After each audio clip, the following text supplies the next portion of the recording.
Steve, they just seemed to come out really early and take a swing at you. Did you think your guys met that energy? Were you disappointed in your energy at the beginning?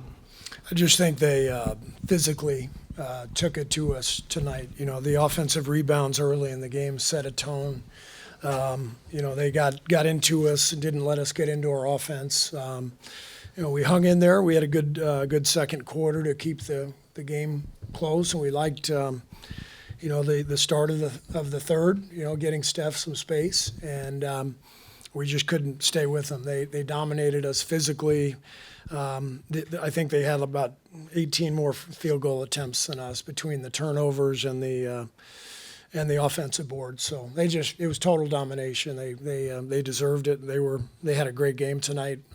Mike and his staff did a great job, and give them the credit they deserve. How do you kind of, I guess, step back, view the future of this team, you know, especially getting eliminated this early?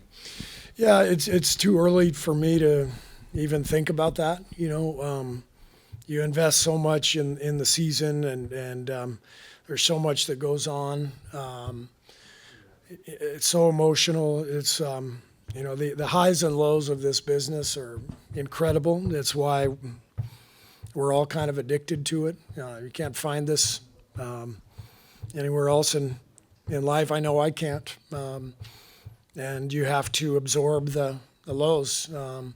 We've been really blessed here with amazing players, and you know, multiple championships and finals appearances, and the highest of highs. And this is the flip side. This is life. This is how it works. You don't get to stay on top forever. So what happens this summer and going into next year, we'll worry about that later. Right now, I'm just thinking about our guys and how committed they were this year, the connection they had, the effort they put in to put us in a position to at least have a chance. And we clearly weren't good enough, but not for a lack of effort or commitment from our guys. They were great all year.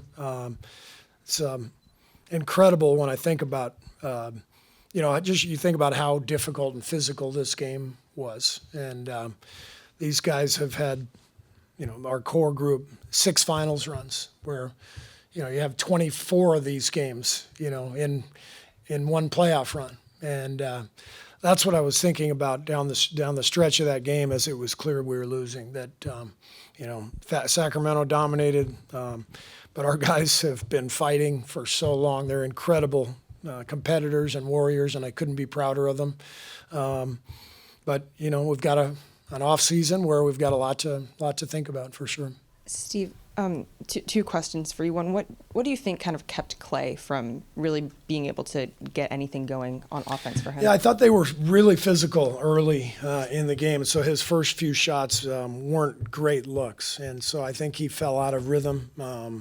It can happen, you know, as a shooter, you miss your first few, and the game isn't coming as easily. And I give them credit for their defense. They were really physical all night and made it tough on us. And then, I guess following up with the physicality of Sacramento, a lot of the turnovers, you know, just their ball pressure on you guys. We talked a lot about needing to not turn the ball over heading into this. What, I guess, kind of caused you guys to cough up the ball so much, and how did that change the momentum of this game? Yeah, the first half, I think we had 10 turnovers, if I'm not mistaken, and did a better job in the second half. But, you know, some of it was just, you know, some careless decisions. Some of it was there. I mean, De'Aaron Fox had a couple steals on the ball.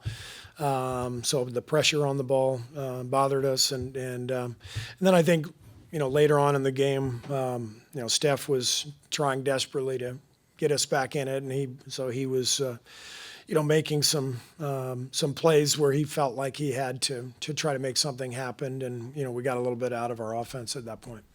Steve, over here on the side to your right. Following up on Kendra's question on Clay, how difficult was it for you to see him struggle like that, given everything he's meant to the organization, everything he kind of fought through this season to have a very good second half, to see it end like that? Yeah. What was that like for you? It was tough. I love Clay so much. I mean, what he's meant to me in the 10 years we've been together. I've watched him the last couple of years, fighting the feeling of devastation from the injuries, and I've watched him this year really flip his season around with his approach, and I saw him, enjoy the second half of the season and play with a little more freedom, a little more joy, and so tonight was tough to see him struggle. But as I told the guys in there, that it's all part of being an athlete and being an NBA player. I mean, there's incredible highs and really tough lows, and this was a tough one for Clay and for the whole team. We didn't play very well, and it hurts. So it's all part of it. Coach, is it inevitable that you mentioned being sentimental? That I don't know how long you've started kind of feeling that way, but like, kind of, what were your thoughts as you went into the locker room, knowing that the locker room may look a lot different, or perhaps it could look the same? Yeah, I mean, and it's that way anyway. Even if you're winning, every year you lose guys and bring new guys in, and the relationships that you build in this job are really special because you go through so many emotional highs and lows together, and you form these powerful bonds that last a lifetime. That's what I love about team sports. I mean, my best friends in life are, my former teammates who I played with, and there's something incredibly powerful about, these relationships. And you just know that every year there's going to be changes, and it's part of the business, but doesn't make it any easier. Steve, it felt like this game was much more like early in the season, the hump you got over, where it's like they're throwing all this at Steph and you need somebody else. You've got a lot of guys who can score, but it feels like you just didn't know who was scoring that night. Just how difficult is that to run an offense when you don't know, like, which guy it's going to be, or maybe if two guys are having a bad night? Yeah, I mean, I think I've got to do a better job next year of helping us offensively, helping us find a little more rhythm. I think we got a little too dependent on individual play this year. Last couple of years, really, we haven't had the same rhythm and flow that we've had, over the last decade. And I think my staff and I have to really look at everything we're doing and try to create a little more offensive flow to help our secondary players, get easier shots and better rhythm. Just everything that required the second half of the season, going 27-12 to kind of get to this point. Did you sense at all that kind of took a toll, having to win so many games like that just to get here? No, I mean, I don't think that was why we lost tonight. I think we found a really good formula and a good groove in the second half. To me, what this season is about is how many great teams there are in the West. For us to win 46 games and be the 10th seed, that's you go back in the history of the league, 46 on average probably gets you the 5th seed. We got a bunch of teams going for it. Bunch of teams who have loaded up, really talented, really well coached. So the West is just a bear this year. And, you got New Orleans and Sacramento. One of them is going to be out of the playoffs on Friday. Both have had great seasons. And but you look at everybody above us, Dallas, Denver, Clippers. I know I'm missing several more. It's Minnesota and OKC as the 1 seed. I mean, these are all great teams, and I've never seen a conference so loaded. And that's why, I'm really proud of our guys, and obviously disappointed in the end result. But I can't sit here and say, man, one play here, one play there.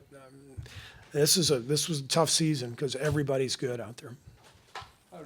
How do you kind of view your season coaching Chris, and how do you view his future or non-future with you guys? Chris has been fantastic, not only on the court, but the leadership. It's a difficult situation for him that he handled beautifully. But, I mean, he's always been the starting point guard for his team. But you look at our team, and we're pretty small, and even though he's one of our best players, if we want to throw our best players out there, and he's one of them, you start, adding up, Chris, Steph, Clay, we're just, it's not the ideal roster for him. But he was fantastic for us because he became our backup point guard. As I've said many times, our non-Steph minutes were the best they've ever been because of Chris's leadership. When anybody was injured and he played with Steph, it's fantastic. But it's tough to survive. You saw it tonight. I mean, I think their size and physicality overwhelmed us. And so when you look at the combinations that we have out there, it usually kind of separates Steph and Chris and Clay, and so there's not as many minutes as Chris would like. But the way he handled it this year was incredibly so professional, such a great mentor for the younger guys. One of the great pros I've ever been around, just his approach and his attitude and his sacrifice. I love coaching Chris, and I really hope we bring him back next year. And like I said, there's a long off season. We've got to see how it all plays out. Steve, in the second quarter, looked for a little while that Kuminga, Pajemski, and Moody were kind of holding you in this game.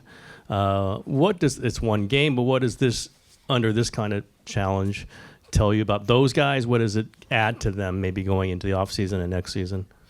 Yeah, I mean, I think all three had good seasons. Moses, was in and out of the lineup, but every time we called on him, including tonight, he really played well. And I think both he and Jonathan in their third years have really gotten better and blossomed. And BP showed that he's for real. As a rookie, there's a reason we played him so much. He's a hell of a player. Trace too. Trace had a tough night, but great experience for him to feel this. And so we got a lot of good young players, and that's very promising. But we'll worry about all that stuff, later on. If Mike Dunleavy or someone else in the front office asked you, if you believe that Steph, Clay, and Draymond are capable of making another championship run, what would you tell them? I would say I believe they can. These guys are all still really damn good players. So hopefully we can re-sign Clay. Draymond and Steph are both, under contract. So we're gonna roll it back next year. Clay is the question mark there, though. You mentioned that. I mean, how imperative do you view it to keep him around?